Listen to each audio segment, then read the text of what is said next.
పేదరిక నిర్మూలనలో భాగంగా పేదల ఆర్థిక అవసరాలకు ప్రభుత్వం నుండి, బ్యాంకుల నుండి మరియు ఆర్థిక సంస్థల నుండి రుణాలందుతున్నాయి. నిజమైన పేదలకు వారి జీవనోపాధుల పెరుగుదలకు అవసరమైన రుణాలు అందించే విధంగా స్త్రీనిధి ఆంధ్రప్రదేశ్ అభివృద్ధి చెందింది. పేదల రుణ అవసరాలకు స్పందించే సంస్థగా స్త్రీనిధి ఆంధ్రప్రదేశ్ ఉంది. పేదల రుణ అవసరాలను 48 గంటలలో సాంకేతికతను ఉపయోగించుకొని స్త్రీనిధి అందిస్తుంది.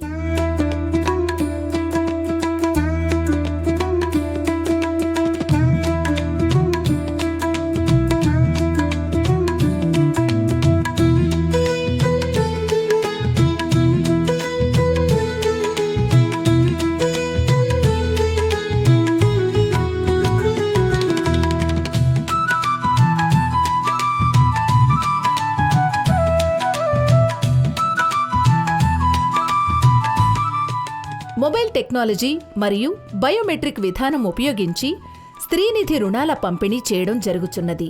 ఆర్థిక వ్యవహారాలు నిర్వహించేటప్పుడు అప్రమత్తంగా ఉండకపోతే అనేక ఇబ్బందులు ఎదుర్కోవలసి ఉంటుంది. రుణాల రికవరీ అందుబాటులో ఉన్న టెక్నాలజీని ఉపయోగించి రికవరీ కొరకు స్త్రీనిధి మరియు యూనియన్ బ్యాంక్ సంయుక్తంగా ఒక డిజిటల్ పేమెంట్ యాప్ రూపొందించడం జరిగింది. దీనిని TCS రూపొందించింది. స్వయం సహాయక సంఘాలు రుణ వాయిదాలు చెల్లించడానికి డిజిటల్ పేమెంట్ యాప్ రూపొందించుట. ప్లేస్టోర్లోకి వెళ్లి స్త్రీనిధి యాప్ డౌన్లోడ్ చేసుకోవాలి. యాప్ ఇన్స్టాల్ చేసుకున్న తరువాత స్క్రీన్లో చూపించిన విధంగా రుణ వాయిదా చెల్లించడానికి VOAకి, CCకి, మేనేజర్కి యాక్సెస్ ఇవ్వడం జరుగుతుంది. ఇప్పుడు VOAని సెలెక్ట్ చేసి VOA మొబైల్ నంబర్ ఎంటర్ చేసి పిన్ నంబర్ని ఎంటర్ చేసి లాగిన్ అవ్వాలి. లాగిన్ అయ్యాక స్క్రీన్లో లోన్ పేమెంట్ మాడ్యూల్ పైన క్లిక్ చేయాలి. VOA పరిధిలో ఉన్న SHGలు కనపడతాయి.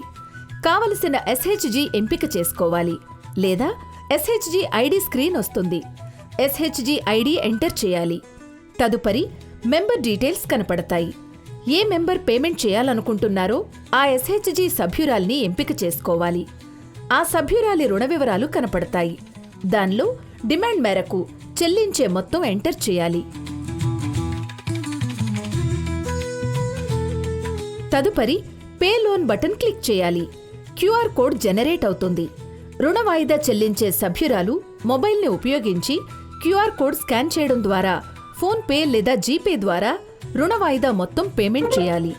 పేమెంట్ అయినట్లయితే సక్సెస్ అని వస్తుంది. క్రింద ఉన్న డన్ బటన్ పైన క్లిక్ చేయాలి. ఇప్పుడు చెల్లించిన వాయిదా మొత్తాల మేరకు రసీదు జనరేట్ అవుతుంది. రసీదులో సభ్యురాలి వివరాలు, ఎంత మొత్తం, ఏ రోజున, ఇంకా EMIలు ఎన్ని పూర్తయినవి, ఎన్ని పెండింగ్లో ఉన్నాయి అనే వివరాలు ఈ రసీదులో చూడవచ్చును.